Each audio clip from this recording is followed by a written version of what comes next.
નમસ્કાર ગુજરાત, તમે જોઈ રહ્યા છો આજના ફટાફટ અને તાજા સમાચાર જાણીએ પહેલા ચેનલને સબસ્ક્રાઇબ કરી લેજો। તો આગળ વાત કરવામાં આવે તો રાજકોટ અગ્નિકાંડમાં 33 લોકોએ જીવ ગુમાવ્યો।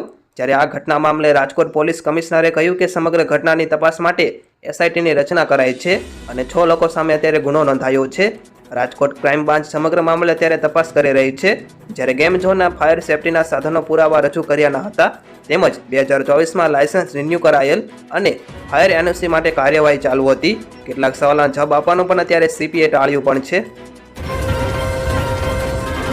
તો અત્યારે રાજકોટ ટીઆરપી ગેમિંગ ઝોનમાં વાત કરીએ એમ આગના કારણે 32 લોકોના મોત થયા છે અને ફાયર અને પોલીસના અધિકારીઓનું કહેવું છે કે સીડી ઉપર વેલ્ડિંગ કરતા સમયે તણખો પડ્યો અને બ્લાસ્ટ થયો છે। આ સિવાય ગંભીર બાબત એ છે કે ફાયર એનઓસી વિના ચાલતા આ ગેમિંગ ઝોનમાં 3000 લીટર કરતાં પણ વધારે પેટ્રોલ અને ડીઝલનો જથ્થો રાખવામાં આવ્યો હતો, જેના કારણે આગળ તરત વિકરાળ સ્વરૂપ ધારણ કર્યું અને બ્લાસ્ટ થયું અને મટીરિયલ આગ પકડે તેવું હતું અને આના કારણે ધુમાડો પણ જોવા મળ્યો હતો। જ્યારે આ 32 લોકોના મોતના તમે ઓમ શાંતિ કોમેન્ટ કરીને જરૂર એમને બળ આપો। તો બંગાળની ખાડીમાં અત્યારે રેમલ નામનું વાવાઝોડું ટકરાઈ ગયું છે પશ્ચિમ બંગાળના કાંઠે। ત્યારે અત્યારે આ વાવાઝોડા અંગે નિષ્ણાત અંબાલાલ પટેલે કહ્યું કે ચક્રવાત જો ઓમાન તરફ નહીં જાય તો ગુજરાત, મહારાષ્ટ્ર અને પશ્ચિમ ઘાટના ભાગોમાં ભારે વરસાદની શક્યતા રહેશે। તેમજ વાવાઝોડાને પગલે 28 તારીખે આંધી વંટોળ સાથે વરસાદની આગાહી અંબાલાલ પટેલે કરી અને આગામી 2 દિવસ પણ તાપમાનમાં ઘટાડો થવાની પણ શક્યતા અંબાલાલ પટેલે વ્યક્ત કરી હતી।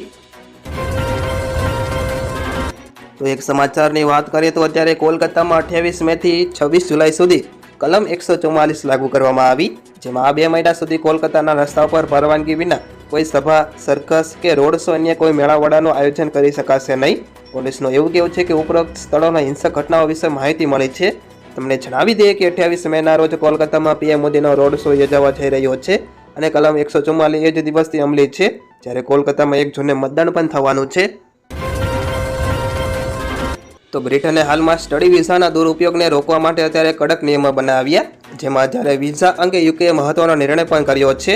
જોકે તેની સાથે ગ્રેજ્યુએટ વિઝા રૂટ ચાલુ રાખીને અત્યારે લાખો વિદ્યાર્થીઓને સરકારે રાહત આપી અને બ્રિટિશ સરકાર તેની સમીક્ષા પણ કરી રહી છે।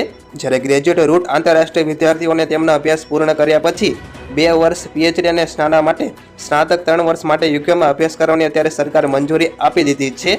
જ્યારે દરમિયાન તમે કામ શોધવાની પણ અત્યારે તક મળશે આ વર્ષોમાં।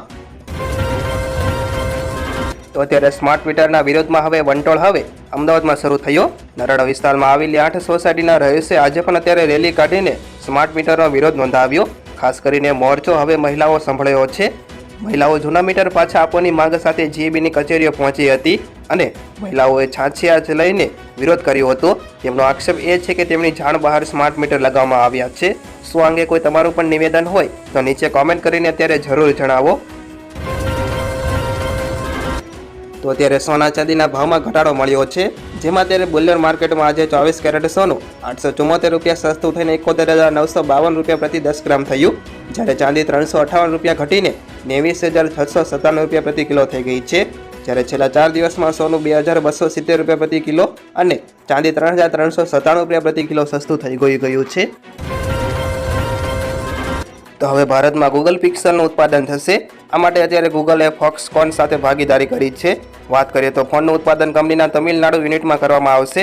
રિપોર્ટ્સનો માનીએ તો ભારતીય કંપની ડિક્સન પણ પિક્સલ સ્માર્ટફોન બનાવશે અને આ માટે કોમ્પલ ઇલેક્ટ્રિક્સ માટે કરાર પણ કરવામાં આવી ગયા છે।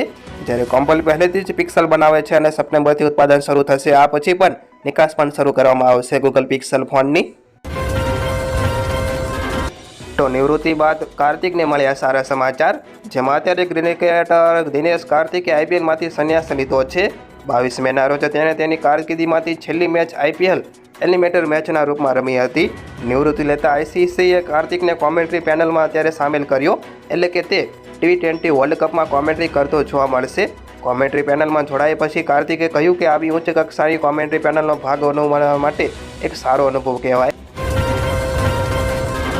તો અત્યારે પીએમ મોદીએ પંજાબમાં આમ આદમી પાર્ટી ઉપર આકરા પ્રહારો કર્યા, જેમાં શાસક પક્ષ ઉપર પ્રહારો કરતા કહ્યું કે સરકાર ડ્રગ્સનો વેપાર વિકસાવી રહી છે અને દેવામાં ડૂબી ગઈ છે।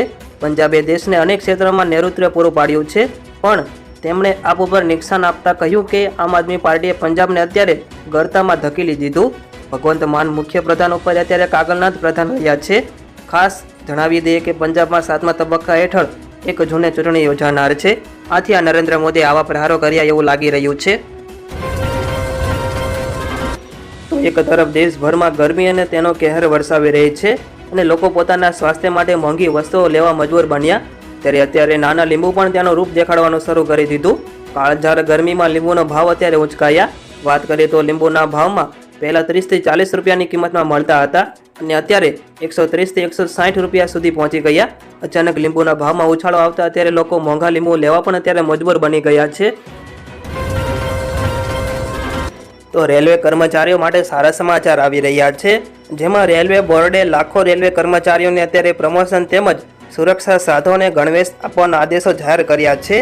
વાત કરવામાં આવે તો ગેટમેન, પોઇન્ટ્સમેન, કેબિનમેન, લીવરમેન ને વોટરપ્રૂફ રેનકોટ માટે 1200 રૂપિયા, જ્યારે શિયાળાના જેકેટ માટે 2 વર્ષમાં 2500 રૂપિયા અને વૈકલ્પિક વ્યવસ્થા હેઠળ jacket, trouser, gloves, snow boot અને કેપ માટે 10,000 રૂપિયા મળશે. આ સિવાય પોઇન્ટમેનને લેવલ 5 સુધી પ્રમોશન આપવાનો પણ અત્યારે પ્રસ્તાવ કર્યો છે. તો અત્યારે ગૂગલ પેના વપરાશકર્તાઓ માટે સારા સમાચાર છે. જે લોકો અત્યારે ગૂગલ પેનો ઉપયોગ કરે છે તેમના માટે અત્યારે નવું એક ફ્યુચર આવ્યું છે. આ ફ્યુચરની મદદથી તમારા બેંક ખાતામાં પૈસા નહીં હોય તો પણ તમે પેમેન્ટ કરી શકશો, જેમાં ગૂગલ પે દ્વારા બાય નાઉ પે લેટરની સુવિધા આપવામાં આવી રહી છે, જેથી તમે બેંકમાંથી પૈસા કપાવ્યા વિના તમે આ પેમેન્ટ કરી શકશો. આ ફીચર સાથે તમે ઇન્સ્ટોલમેન્ટ ઓપ્શન પસંદ કરો તો તમે ધીમે ધીમે અત્યારે ચૂકવણી કરી શકશો.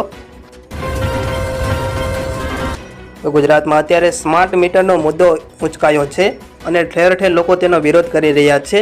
ત્યારે અત્યારે આમ આદમી પાર્ટીના નેતા ગોપાલ ઇટાલિયાએ સ્માર્ટ મીટરના વિરોધમાં આવેદનપત્ર આપ્યું છે.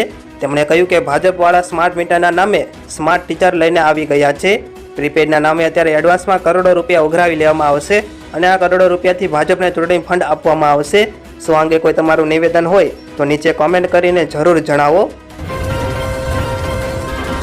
તો આગળ શેર બજારની વાત કરવામાં આવે તો અત્યારે સેન્સેક્સ અને નિફ્ટીએ ગઈકાલે ઓલ ટાઈમ હાઈની સપાટી પાર કર્યા બાદ શેર બજાર ફ્લેટ બંધ થયું હતું, જ્યારે આજના કારોબારના અંતે બીએસઈ સેન્સેક્સ 8 પોઈન્ટના મામૂલી ઘટાડા સાથે 75,410 ઉપર અને નેશનલ સ્ટોક એક્સચેન્જનો નિફ્ટી 11 પોઈન્ટના ઘટાડા સાથે 22,957 પોઈન્ટ ઉપર બંધ થયો હતો, જ્યારે મિડ કેપ અને સ્મોલ કેપ શેરમાં ઉછાળો જોવા મળ્યા હતા.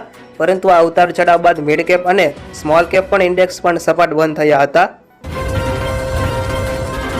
તો ગુજરાત ફેડરેશન ઓફ એકેડેમિક એસોસિએશને એક મોટો નિર્ણય લીધો છે, જે આવી આકરી ગરમી વચ્ચે વિદ્યાર્થીઓના સ્વાસ્થ્ય માટે ખાસ બન્યો.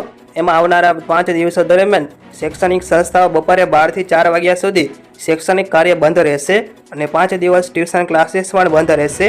નોંધનીય એ છે કે એસોસિએશનના પ્રમુખ હેમાંગ રાવલે આ જાણકારી આપી, કહ્યું કે સતત વધી રહેલી ગરમીને ધ્યાન રાખતા ખાસ નિર્ણય લેવામાં આવ્યો છે વિદ્યાર્થીઓ માટે. તો ચૂંટણી પંચને સુપ્રીમ કોર્ટમાંથી અત્યારે મોટી રાહત મળી, જેમાં સુપ્રીમ કોર્ટે વેબસાઇટ ઉપર મતદાન ટકાવારી સંબંધિત ફોર્મ 17C ડેટા અપલોડ કરવાની માંગ કરતી અરજીને ફગાવી દીધી છે, જેનાથી એનજીઓ દરેક મતદાન ઉપર મથક પર પડેલા મતનો ડેટા 48 કલાકની અંદર વેબસાઇટ ઉપર અપલોડ કરવાની માંગ કરી હતી. તેના પર ચૂંટણી પંચે કહ્યું હતું કે આમ કરવાથી મતદાન પ્રક્રિયાને નુકસાન થઈ શકે છે અને ભમરા પેદા થઈ શકે છે. સુપ્રીમ કોર્ટે અત્યારે આ સારું કામ કર્યું કહેવાય. તો અત્યારે ઇન્ડિગો એરલાઇને નાણાકીય વર્ષ 2023-24ના ચોથા ક્વાર્ટરમાં બમ્પર નફો કર્યો છે, જેમાં કંપનીએ જાન્યુઆરી-માર્ચ ક્વાર્ટરમાં 1894 કરોડ રૂપિયાનો ચોખ્ખો નફો નોંધાવ્યો, જે ગયા વર્ષના સમાન ગાળામાં 919.20 કરોડનો હતો.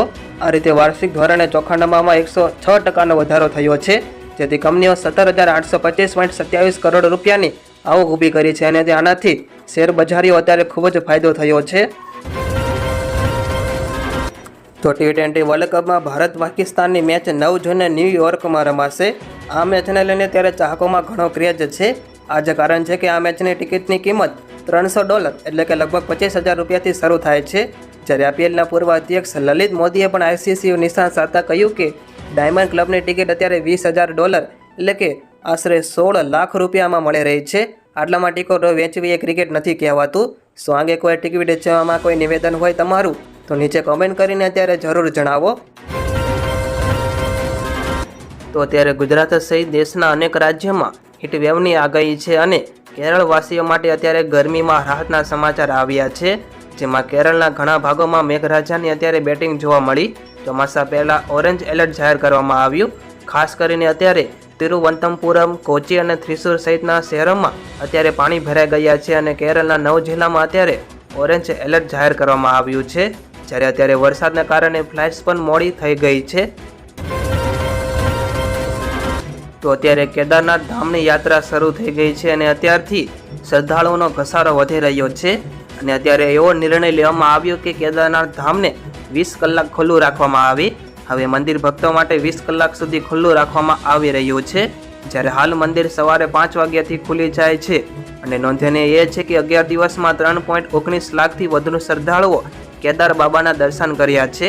જ્યારે 20 મેના રોજ 37,000થી પણ વધુ ભક્તો અત્યારે કેદાર